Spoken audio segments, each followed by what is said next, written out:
Mateo capítulo 20, vamos a leer a partir del versículo 1 hasta el versículo 16. Versículo 1 al 16. Dice la palabra del Señor: porque el reino de los cielos es semejante a un hombre, padre de familia, que salió por la mañana a contratar obreros para su viña. Y habiendo convenido con los obreros en un denario al día, los envió a su viña. Saliendo cerca de la hora tercera del día, vio a otros que estaban en la plaza desocupados. Y les dijo: id también vosotros a mi viña, y os daré lo que sea justo. Y ellos fueron. Salió otra vez cerca de las horas sexta y novena, e hizo lo mismo. Y saliendo cerca de la hora undécima, halló a otros que estaban desocupados y les dijo: ¿por qué estáis aquí todo el día desocupados? Y le dijeron: porque nadie nos ha contratado. Él les dijo: id también vosotros a la viña y recibiréis lo que sea justo. Cuando llegó la noche, el señor de la viña dijo a su mayordomo: llama a los obreros y págales el jornal, comenzando desde los postreros hasta los primeros. Y al venir los que habían ido cerca de la hora undécima, es decir, los últimos que fueron contratados, cada uno recibió un denario. Al venir también los primeros, pensaron que habían de recibir más, pero también ellos recibieron cada uno un denario. Y al recibirlo murmuraban contra el padre de familia diciendo: estos postreros han trabajado una sola hora y los han hecho iguales a nosotros, que hemos soportado la carga y el calor del día. Él respondiendo dijo a uno de ellos: amigo, no te hago agravio. ¿No conveniste conmigo en un denario? Toma lo que es tuyo y vete. Pero yo quiero dar a este postrero como a ti. ¿No me es lícito hacer lo que quiero con lo mío? ¿O tienes tú envidia porque yo soy bueno? Así los primeros serán postreros y los postreros primeros, porque muchos son llamados, mas pocos escogidos. Padre del cielo, te damos muchas gracias por tu palabra. Gracias porque la has dejado para nuestro conocimiento, para que podamos conocer cuál es tu voluntad para nuestra vida, para que podamos conocerte a ti a través de las Escrituras y saber de tus cosas, Señor. Yo quiero rogarte en esta mañana, Padre del cielo, que por medio de tu Espíritu Santo ilumines nuestra mente y nuestro corazón para poder entender tu palabra. Llévate la gloria y la honra en todas las cosas, porque solo tú la mereces, Señor. En el nombre de Jesús, amén. Amén. Pueden sentarse, mis hermanos. Qué bueno que veo aquí a la mamá de Dora Luz. Bienvenida. Qué bueno. De regreso aquí. Todos sabemos que Jesús hablaba por parábolas para poder transmitir profundas enseñanzas espirituales de una manera sencilla. Él contaba una historia y por medio de esa historia él trataba de enseñar cosas profundas. Por eso es muy importante prestar mucha atención a las Escrituras cuando las leemos. En esta parábola Jesús habla del amor y de la soberanía de Dios. Dos atributos, dos cualidades que algunos creen que son incompatibles: ser soberano con tener amor, o ser amor con ser soberano. Dios es soberano y Dios es amor. Las dos cosas y muchas más. En esta parábola el padre de familia es un tipo de Dios. El reino de los cielos tiene que ver con la salvación. Los obreros son los llamados. La viña es un símbolo de la iglesia, en la que conviven justos e injustos, buenos y malos. El salario tiene que ver con el juicio de Dios. Así que el tema de esta parábola tiene que ver con la justicia y el amor de Dios, con la soberanía, el poder de Dios y el amor de Dios. Hay una enorme diferencia entre lo que nosotros, los hombres, consideramos que es justo y lo que Dios considera que es justo. Hay una enorme diferencia en eso. Hoy sentimos fuertes corrientes doctrinales, es decir, de enseñanzas que están dañando a la iglesia, que están dividiéndola, que están amenazando con destruirla, aunque claramente no lo van a conseguir. Jesús prometió que Él preservaría a su iglesia, ¿verdad? Pero hay como una corriente, es como un río que arrasa, que amenaza con llevárselo todo por delante. Hay un río de falsas enseñanzas, de falsas doctrinas que están haciendo mucho daño a la iglesia. Esto no es nuevo. Ya hace muchos siglos que esto está pasando, pero nosotros estamos meditando en la palabra del Señor y el apóstol, por segunda vez, el pastor Andrés, apóstoles no hay hoy, el pastor Andrés está enseñando doctrinas fundamentales de la fe cristiana. Y yo estoy tratando las herejías que hay con respecto a la fe cristiana. Hoy quiero hablarle del calvinismo. Creo que es necesario porque hay una gran influencia de estas doctrinas circulando por las redes sociales y es necesario que compartamos este tema. Juan Calvino fue un teólogo francés considerado uno de los padres de la Reforma, es decir, él vivió del 1509 a 1564, es decir, en el siglo XVI, justo poco después de Lutero, cuando ocurrió toda la Reforma en el siglo XVI. Los discípulos de Calvino, los calvinistas, ¿ok?, sintetizaron, el propio Calvino sintetizó sus doctrinas en una palabra, tulipán. En inglés, tulip. T-U-L-I-P. Ahí, en esas 5 letras, sintetizó toda su doctrina. Nosotros vamos a estudiar esto hoy y lo vamos a ver a la luz de las Escrituras. Los calvinistas, los discípulos de Calvino, se han erigido como en defensores de la soberanía de Dios. Como si Dios necesitara que alguien le defendiera, ¿verdad?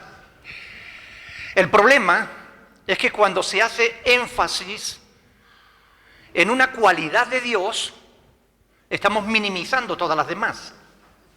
Si yo hago énfasis en la soberanía de Dios, estoy opacando, empequeñeciendo el amor de Dios. Si yo dijera, Dios no va a mandar a nadie al infierno porque Dios es amor, yo estaría exaltando el amor de Dios, pero estaría empequeñeciendo la justicia de Dios. Dios es justo. Y Él dice, yo no daré por inocente al culpable. Por tanto, las doctrinas bíblicas y las cualidades de Dios deben ser equilibradas unas con otras. ¿En qué quedamos? ¿Es Dios soberano o es Dios amor? Las dos cosas. Y no hay ninguna incompatibilidad. Dios es amor y Dios es soberano y lo vamos a ver en las Escrituras. Hay que tener cuidado con no desfigurar la imagen de Dios. Nosotros sabemos que en el catolicismo se adoran imágenes de madera, ¿verdad? Tienen como ojos, como alguien decía por ahí, y no ven. Tienen pies, pero tienen que ser llevados porque no andan. Pero ustedes saben que la iglesia evangélica también tiene imágenes y adora falsas imágenes de Dios. Porque cuando tú tienes una imagen, una idea de Dios que no es conforme a las Escrituras, tienes una falsa imagen de Dios. Y ese Dios que tú adoras no es el Dios de la Biblia. Y eso es idolatría. Por eso es muy importante escudriñar las Escrituras. Jesús dijo, escudriñar las Escrituras porque ellas dan testimonio de mí. Es en la Biblia que tenemos la verdad sobre Dios. ¿Cómo es Dios? ¿Qué quiere Dios para mi vida? ¿Cuál es la voluntad de Dios? ¿Cuál es la verdad de Dios? Los calvinistas han desfigurado tanto la imagen de Dios que llegan a decir que todo lo que sucede en el mundo, lo bueno y lo malo, ha sido determinado, decretado por Dios, por su voluntad soberana. De modo que cuando Adán cayó, ya estaba determinado por Dios que iba a caer, que tenía que caer. Fue Dios quien lo decretó. Cuando yo voy a la Biblia, no veo eso. Cuando yo voy a la Biblia, veo que en el capítulo 2 de Génesis, en el versículo 17, Dios le dice, no comas de él porque el día que comieres, ciertamente morirás. Es decir, Dios no quería que Adán comiera. ¿Es Adán más poderoso que Dios? No. Dios le dijo, no quiero que lo haga. ¿Por qué entonces Adán lo hizo? Porque Dios le dio libertad para poder hacerlo. Mira, puedes hacer todas estas cosas, pero esta no la hagas. Pero Dios, si Adán lo pudo hacer, es porque Dios le dio libertad para hacerlo. Esta es la verdad. Yo no creo bajo ningún concepto que el ladrón sea ladrón porque Dios lo haya hecho ladrón. No puedo creer eso. No puedo creer que el violador sea violador porque Dios lo haya creado violador. Yo no puedo creer eso. Porque Dios no es tentado por el mal, ni Él tienta a nadie. Vamos a ir a la Escritura y vamos a ver qué es lo que dice la palabra de Dios. Porque si bien el calvinismo dice que todo en el mundo, todo lo que ocurre en el mundo es determinado, decretado por Dios, y que nada ocurre sin el decreto de Dios, vamos a ver si es eso lo que la Biblia nos dice. Hoy vamos a mover la Escritura y este es un tema demasiado importante como para pasarlo por encima. Así que yo quiero que tomen notas y vamos a ir a Jeremías capítulo 14. Jeremías 14. Vamos a leer el versículo 14 y 15. Jeremías 14, versículos 14 y 15. Quiero que presten mucha atención porque estos temas son importantes, porque determinan la verdad y la mentira. Jeremías capítulo 14, versículo 14. Dice, me dijo entonces Jehová, falsamente profetizan los profetas en mi nombre. ¿Qué dice ahí? No los envié, ni les mandé, ni les hablé. ¿Cómo pudieron hacerlo entonces? Si Dios decreta todo lo que ocurre, ¿cómo pudieron hablar en nombre de Dios palabras que Dios no les mandó que hablaran? Si estos profetas hubieran estado bajo el decreto de Dios, que no les permite hacer nada que Dios no haya mandado antes, ¿por qué dice Dios que lo hicieron sin que Él los enviara? Visión mentirosa, adivinación, vanidad y engaño de su corazón os profetizan. Por tanto, así ha dicho Jehová sobre los profetas que profetizan en mi nombre, los cuales yo no envié, y que dicen, ni espada ni hambre habrá en esta tierra, Con espada y con hambre serán consumidos esos profetas.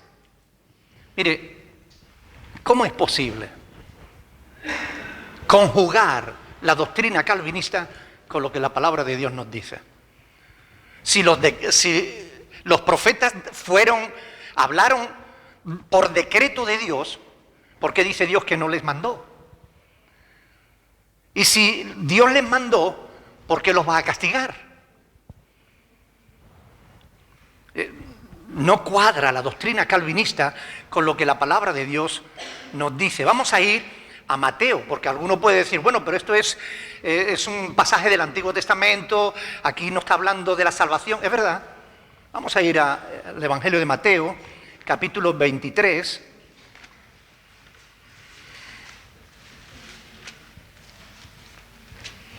Estamos hablando no tanto de la salvación como de que si está o no está todo decretado por Dios. Miren, quiero decirles, antes de que leamos ese pasaje, quiero decirles, Dios es todopoderoso. Dios es soberano. Y si Él quiere, no cae un solo pelo de tu cabeza sin que Él lo consienta. Si Él quiere. Dios puede controlar todas las cosas, porque Él es Dios y es todopoderoso. Dios puede controlarlo todo, pero no lo hace. Porque Dios no hace todo lo que Él puede hacer.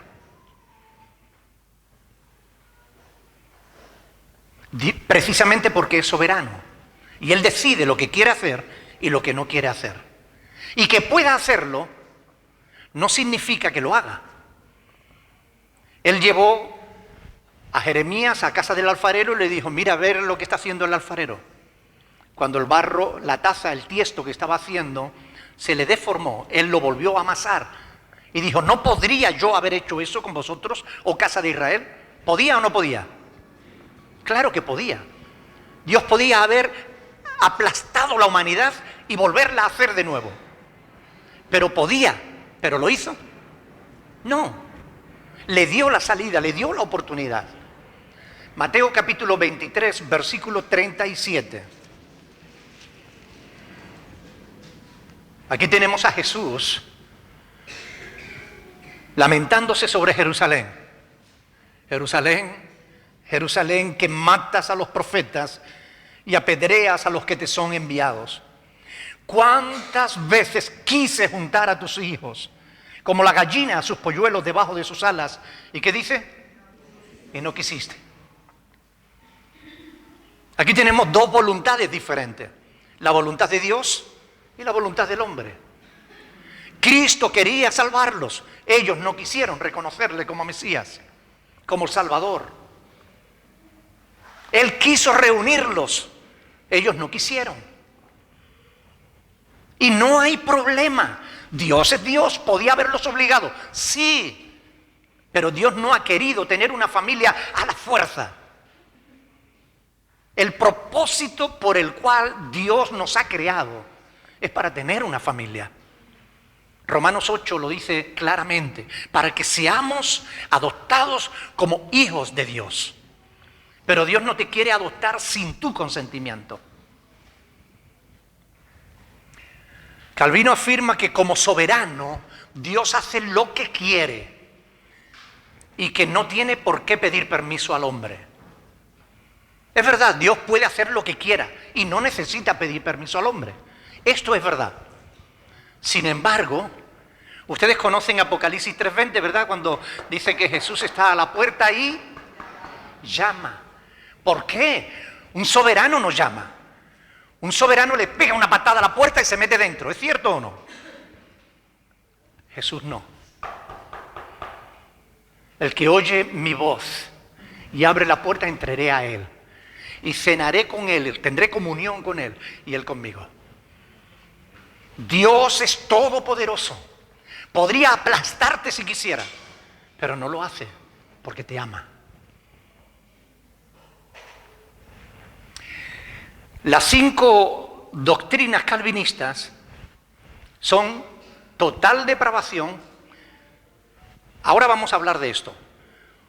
Una elección incondicional, una limitada expiación, irresistible gracia y perseverancia de los santos. Estas son las 5 doctrinas calvinistas y vamos a ver estos 5 puntos, estos 5 enseñanzas, las vamos a ver a la luz de las Escrituras, porque estas doctrinas han dividido más a la Iglesia que el Evangelio de la Prosperidad, por ejemplo.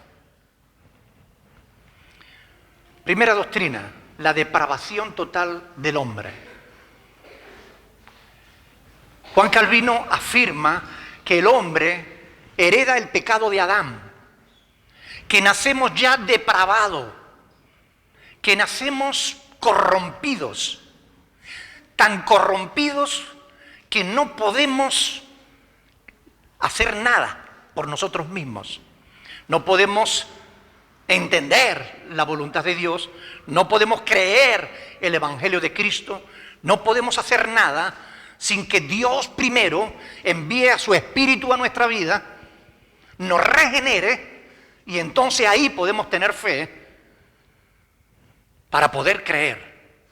Es decir, que solamente aquellos a los que Dios le da fe son los que se podrán salvar. Ellos lo que hacen es invertir el orden. Te dicen que primero tú tienes que recibir al Espíritu Santo para que Él te convenza de pecado y te dé fe. Sin esa fe, tú no puedes creer. Por tanto, la fe no depende de ti, sino de que Dios te la dé. Ahora, ¿esto es así?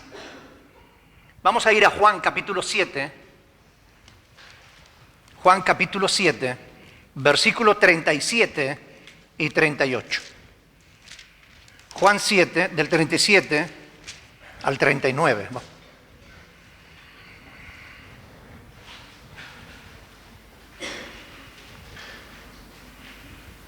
¿Lo tienen? 7:37. En el último y gran día de la fiesta, Jesús se puso en pie y alzó la voz diciendo: si alguno tiene sed, venga a mí y beba. Escuchen bien, el que cree en mí, como dice la Escritura, de su interior correrán ríos de agua viva. Y el apóstol Juan, explicando estas palabras de Jesús, dice: esto dijo del Espíritu que habían de recibir. ¿Quiénes? ¿Quiénes van a recibir al Espíritu?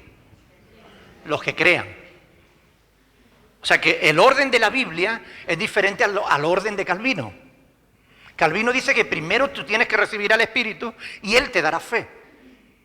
La Biblia dice: primero cree y recibirás al Espíritu. La pregunta es: ¿quién tendrá razón? ¿Se equivocará el apóstol Juan, que escribió inspirado por el Espíritu Santo? ¿O se equivocará Calvino?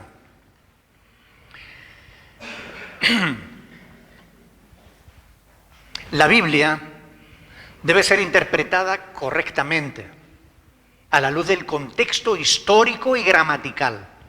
Y digo esto porque es muy importante no confundir una metáfora con un lenguaje literal. Según Calvino, el hombre está muerto en sus delitos y pecados, pero él entiende que está muerto en sentido literal. Claro, por eso dice: un muerto nada hace. Pero no es eso lo que dice la Escritura. Y ahora lo vamos a ver. Él dice que nosotros heredamos el pecado de nuestros padres. El pecado de Adán pasó a toda la descendencia.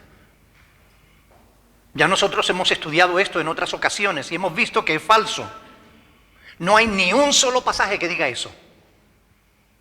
Citan el Salmo 32:5, donde David está hablando de que su mamá le concibió en pecado.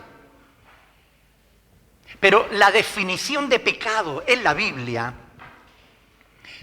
primera de Juan 3:4, pecado es infracción de la ley de Dios. Si el pecado es infringir la ley de Dios, ¿cómo la infringió David al ser concebido.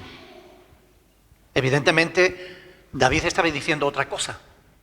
No estaba diciendo que él nació ya en pecado, que fue concebido en pecado. En todo caso, se referiría al pecado de su mamá, pero no al suyo, porque él no podía tener pecado porque no infringió la ley de Dios. Ezequiel 18:20, también lo conocen, saben que dice claramente que los padres no llevarán los pecados de los hijos, ni los hijos llevarán los pecados de los padres. Por tanto, la palabra de Dios desmiente las doctrinas calvinistas. Y esto es muy importante tenerlo en cuenta. Deuteronomio 1:39 dice que los niños no son responsables delante de Dios porque no saben ni lo que es bueno ni lo que es malo. Por estas razones, el Señor Jesucristo no culpa a los niños de pecado. Por eso Él dice, dejad a los niños venir a mí, no se lo impidáis, porque de los tales es el reino de los cielos. Si fueran pecadores, no los dejaría entrar en el reino de los cielos. Cuando Pablo quiere poner un ejemplo de inocencia, dice que seamos como niños, ¿verdad?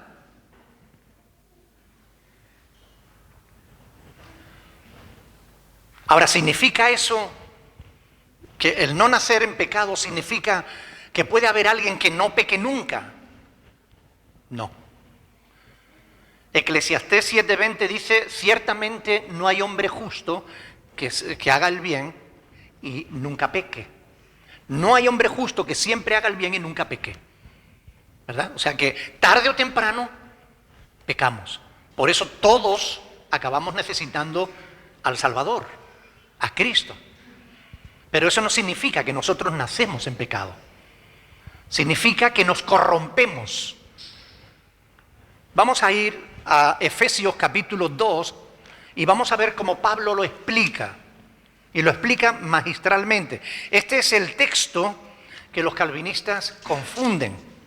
Efesios capítulo 2, versículo 1. Es muy importante que prestemos atención cuando leemos para no errar.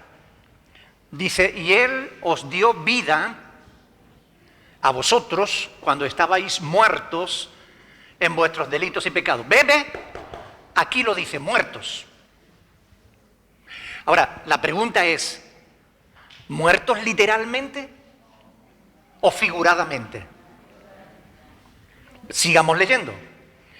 Él os dio vida a vosotros cuando estabais muertos en vuestros delitos y pecados, en los cuales anduvisteis.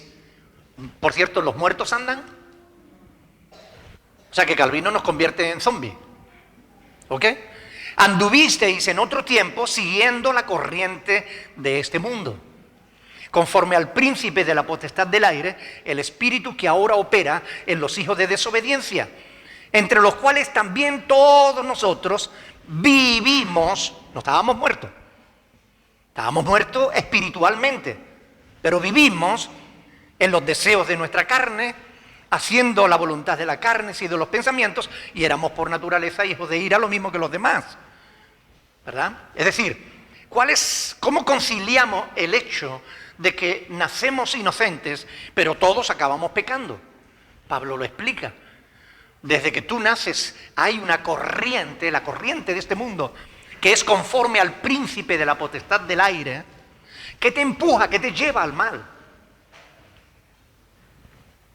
Es el mundo, es la influencia, es el mal que habita a tu alrededor el que te lleva hacia el mal.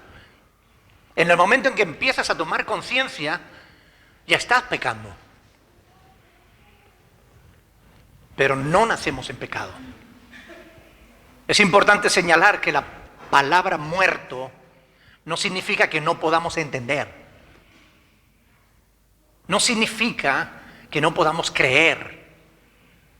No significa que estemos incapacitados totalmente.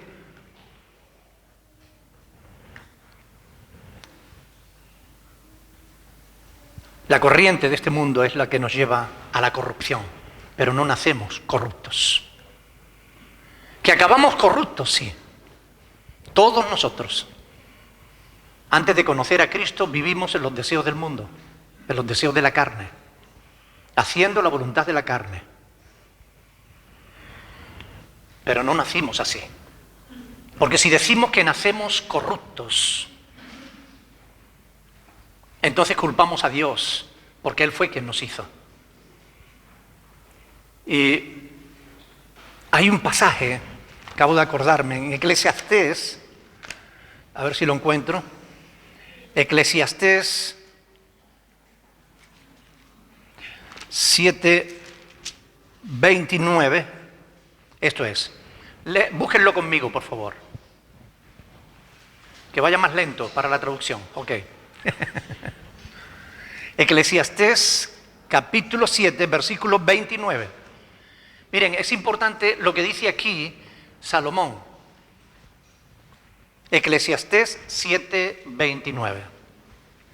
He aquí solamente esto he hallado, que Dios hizo al hombre corrupto. Ay, perdón, me equivoqué. Que Dios hizo al hombre completamente depravado. No. Que Dios hizo al hombre. ¿Dios hizo al hombre recto? Pues esto no es lo que dice Calvino. Pero ellos buscaron muchas perversiones. Es muy importante conocer bien la palabra de Dios. Claro, ellos dicen, si el hombre es corrupto, si está muerto en sus delitos y pecados y no puede hacer nada por sí mismo, entonces depende de que Dios lo haga todo.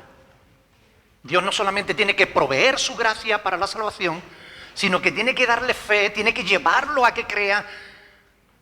Y entonces ellos dicen que la elección es incondicional. Es decir, Dios escoge a quien quiere para salvarlo y que al resto lo condena. Según Calvino, Dios creó a unos para salvación y a otros para condenación. Cuando yo voy a la Biblia, al libro de Génesis, yo no veo en Génesis dos creaciones. No veo que Dios hiciera a unos para salvarlos y a otros para condenarlos. Yo no veo eso en la Biblia. Es más, la Biblia me dice a mí que Él de una sola sangre hizo todos los linajes de la tierra. Hechos capítulo 17, versículo 26. De un solo linaje, de una sola sangre, hizo todos los linajes de la tierra. Todos los seres humanos descendemos de Adán.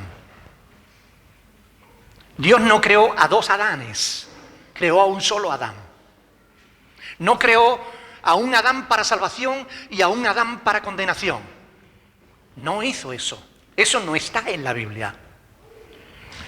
Esa predestinación calvinista pone a Dios, desfigura la imagen de Dios, porque pone a Dios creando a unos pocos para salvarlos y a la gran mayoría de la humanidad creándolos sin esperanza y sin solución, creándolos para condenación eterna. Eso no me cuadra con el Dios de la Biblia que yo conozco. Yo no sé si le cuadrará a alguno de los que están aquí. A mí no me cuadra. En Adán estaba representada toda la humanidad, porque él es el primero de toda la especie humana. Y Dios le dijo, no comerás. Lo que la Biblia me enseña es que Dios no quería que Adán se condenara. Dios no quería que Adán pecara. No le dijo, peca porque yo lo he decretado. Eso no está en la Biblia. No, hay cosas que de verdad que claman al cielo. Dios no quería la muerte de Adán. Dios no quería la condenación de Adán, ni de su descendencia. Y la Biblia dice claramente en multitud de pasajes, ustedes lo recordarán, cuando estábamos estudiando 2 de Corintios 6:18, que hablaba de hijos e hijas, y aproveché para enfatizar sobre el ministerio de la mujer. Ustedes recordarán que estuvimos 2 semanas demostrando que Dios no hace acepción de personas. Deuteronomio 10:17, Hechos 10:34, Romanos 2:11, multitud de pasajes. Dios no hace acepción de personas. Juan Calvino dice que sí. Juan Calvino dice, Montaña se va a salvar. Ronald no. Y eso no es lo que vemos en la Biblia. Dios no actúa de manera arbitraria. Dios es justo. La Biblia dice en Mateo 5:45 que hace salir su sol sobre buenos y malos, sobre justos y sobre injustos. Él hace llover. Por tanto, en la Biblia no hay tal cosa como una elección incondicional. La elección para la salvación es claramente condicional. Dios ha puesto una condición y el que se quiera salvar debe cumplir esa condición. Cuando nosotros vamos a Juan 3:16, que todos lo conocen, dice que de tal manera amó Dios al mundo que ha dado a su Hijo unigénito para que todo aquel que crea, esa es la condición, no se pierda, mas tenga vida eterna. Porque no envió Dios a su Hijo al mundo para condenar al mundo, sino para que el mundo fuera salvo por Él. Y el que en Él cree no es condenado, pero el que no cree ya ha sido condenado porque no ha creído en el nombre del unigénito Hijo de Dios. Hay una condición. Si quieres ser salvo, cree. La fe no es algo que Dios te tiene que dar, es algo que tú le tienes que dar a Dios. La fe no es algo que tú tienes que esperar que te venga.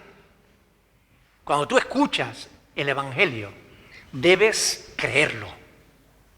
Debes recibirlo como palabra de Dios. Vamos a ver en 2 de Tesalonicenses. 2 de Tesalonicenses, capítulo 1.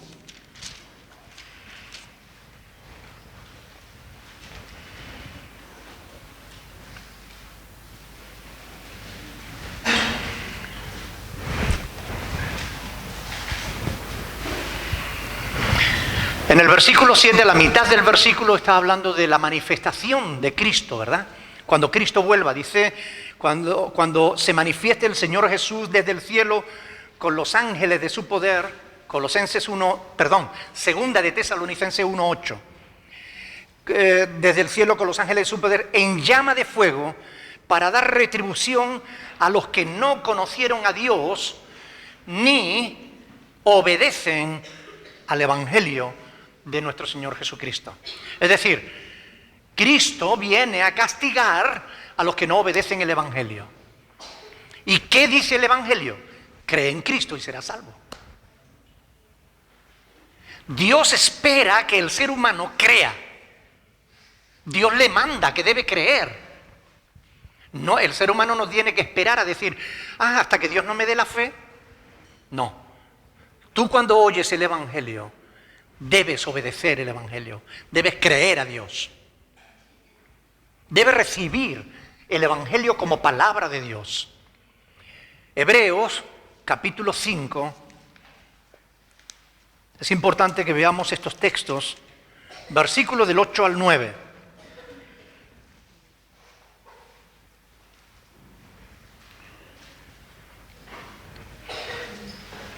Hebreos 5, 8, 9.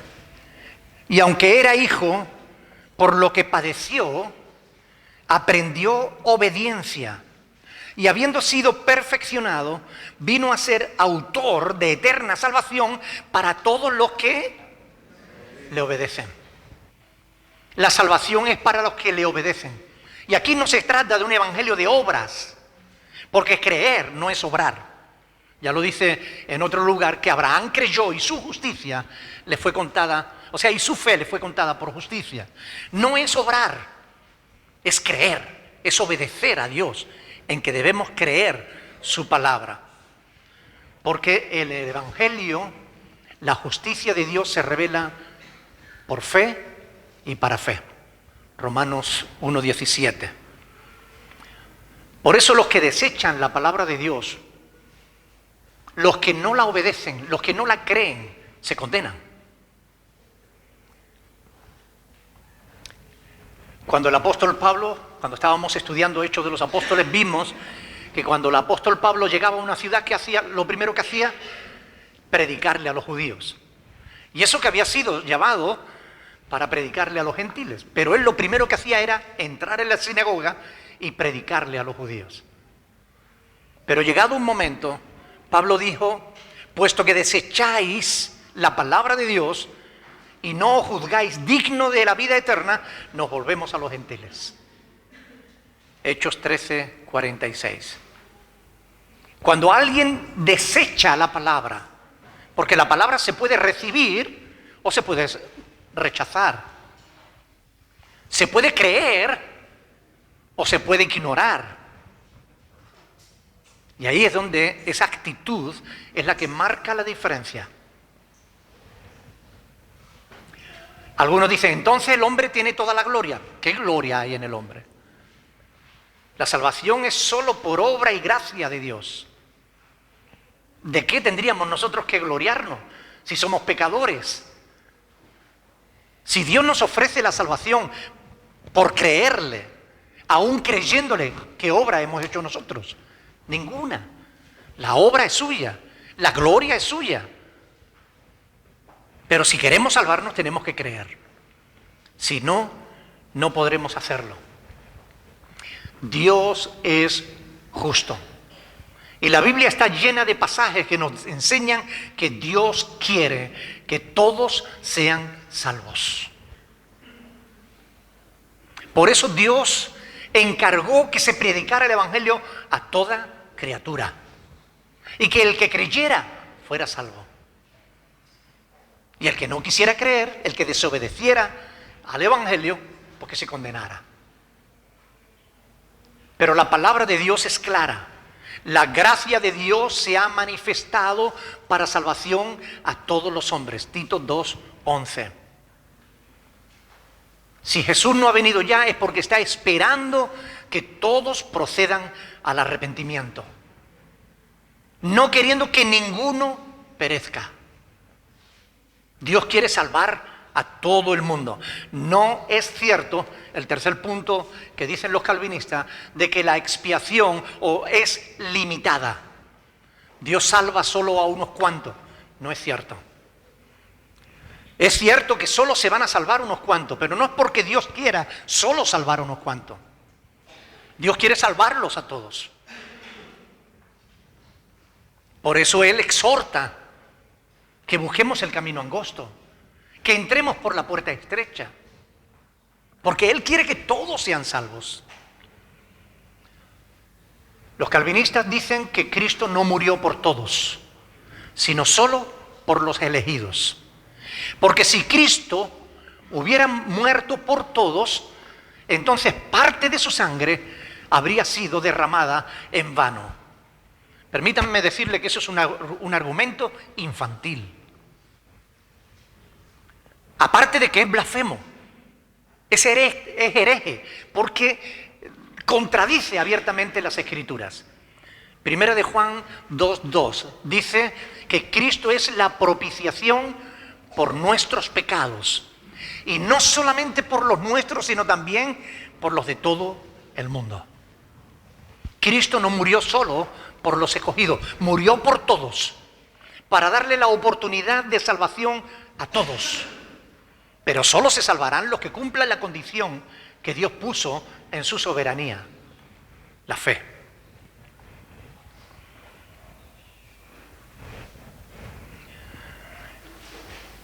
Hebreos 2:9. Dice, pero vemos a aquel que fue hecho un poco menor que los ángeles, a Jesús, coronado de gloria y de honra a causa del padecimiento de la muerte, para que por la gracia de Dios gustase la muerte por los escogidos. Perdón. ¿No dice por los escogidos? Dice por todos. Claro que los calvinistas quieren convencernos que la palabra todos no significa todo. Es como cuando los testigos de Jehová te enseñan una pared blanca y te dicen, mira, esto no es blanco, esto es crema. A ver, repite conmigo. ¿Cómo es? Tú dices blanco. No, es crema. Y te lo están machacando hasta que tú acabas diciendo eso es crema. Pero en realidad es blanco. Nosotros tenemos que creer la palabra de Dios. La obra de Cristo en la cruz ofrece salvación al mundo. Cuando Juan el Bautista vio a Jesús, dijo, he ahí el Cordero de Dios que quita el pecado del mundo. No dijo que quita el pecado de algunos. Que algunos limiten el sacrificio de Cristo a unos pocos elegidos de manera arbitraria por Dios, es contradecir abiertamente la Escritura. Es cierto que el hombre desobedeció a Dios. Es cierto. Adán fue rebelde. Pecó contra Dios. Pero también es cierto que el Hijo del Hombre vino a buscar y a salvar lo que se había perdido. Él no vino a buscar a gente especial. Porque por cuanto todos pecaron, están destituidos de la gloria de Dios.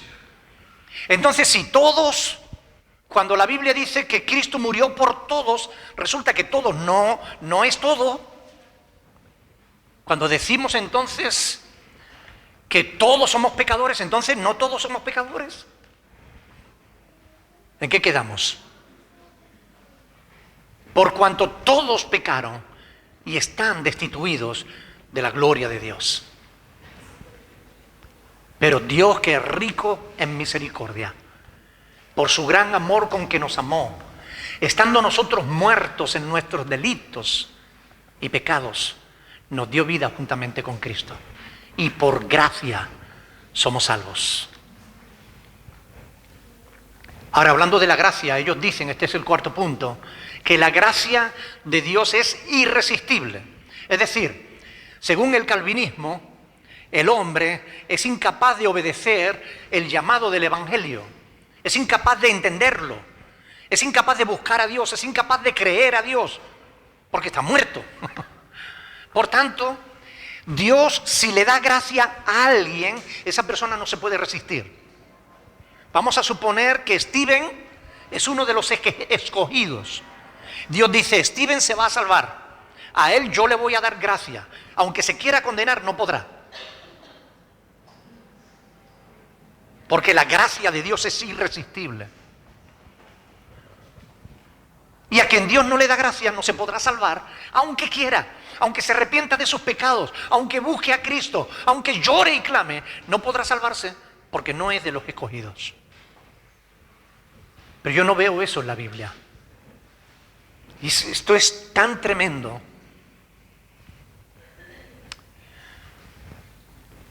Si el hombre no pudiera rechazar la gracia de Dios, porque es un Dios soberano, entonces estamos entendiendo mal las Escrituras. Yo quiero llevarle a Proverbios capítulo 1. Proverbios capítulo 1, versículo 24 al 26.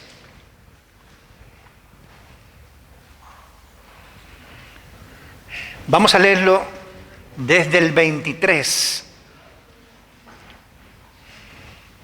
Fíjense lo que dice aquí este Proverbios. Versículo 23, Proverbio 1, 23. ¿Qué dice ahí?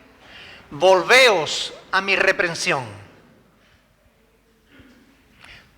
Si estuviésemos controlados por Dios, Dios no tendría que decir esto. No nos dejaría desviarnos de la verdad. Él está diciendo, volveos, porque el pueblo de Israel no estaba haciendo la voluntad de Dios. Volveos a mi reprensión. Y aquí yo derramaré mi espíritu sobre vosotros y os haré saber mis palabras. Por cuanto llamé, ¿qué dice? Y no quisisteis oír. Pero ¿cómo se puede resistir la gracia de Dios? Extendí mi mano y no hubo quien atendiese, sino que desechasteis todo consejo mío y mi reprensión no quisisteis. Es decir, lo que el calvinismo dice y lo que la Biblia dice son dos cosas totalmente diferentes. Pero hay quien está obcecado con el tema del calvinismo. La soberanía de Dios no está reñida con la libertad humana. Son dos doctrinas que se pueden equilibrar. Porque el hombre es libre porque Dios en su soberanía le ha querido dar esa libertad. Aunque después Dios juzgará lo que el hombre haya hecho en esa libertad. Pero somos libres. ¿Cómo podemos decir que si alguien miente, miente porque Dios ha decretado que mienta? Estamos causando que Dios, estamos provocando que Dios sea el causante de ese pecado. Eso no es cierto. Si alguien peca es porque en la libertad que Dios nos ha dado, nosotros no siempre hacemos la voluntad de Dios.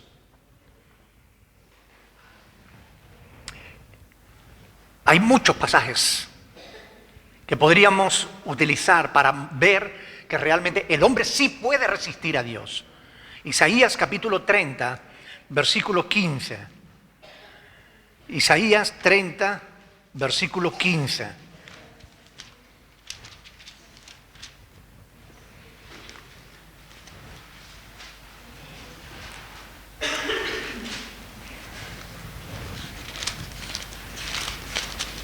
¿Lo tienen?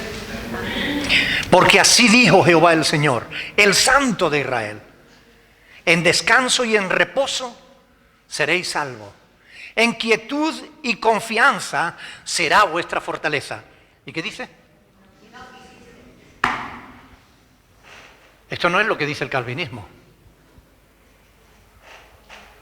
O sea, aquí Dios está expresando su voluntad de salvar a su pueblo. ¿Y qué hace el pueblo? Se niega. No quiere recibir la gracia de Dios. Por tanto, la gracia es resistible. Si Dios quisiera, nadie la podría resistir. Pero Dios ha permitido que el hombre pueda resistir la gracia.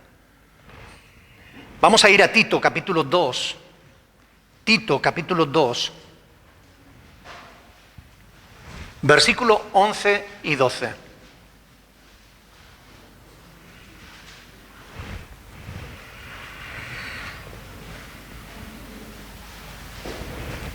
Tito 2, del 11 al 12. Porque la gracia de Dios se ha manifestado para salvación a todos los hombres.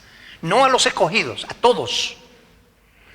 Enseñándonos que renunciando a la impiedad y a los deseos mundanos, vivamos en este siglo sobria, justa y piadosamente. Hay una parte que nos toca a nosotros: responder al Evangelio. Por eso, como dice en Romanos 1:16, Dios resiste a los soberbios y da gracia a los humildes. Es cierto que la fe viene por el oír. Y algunos dicen, bueno, ¿y entonces por qué unos creen y otros no? Si la fe viene por el oír, todos recibirían fe. No. La fe viene por el oír. Pero para que tú recibas la fe, tienes que creer. Es decir, vamos a ir a Primera de Tesalonicenses, un poquito antes. Primera de Tesalonicenses, capítulo 2, versículo 13. Esto es muy importante porque algunos se lían aquí.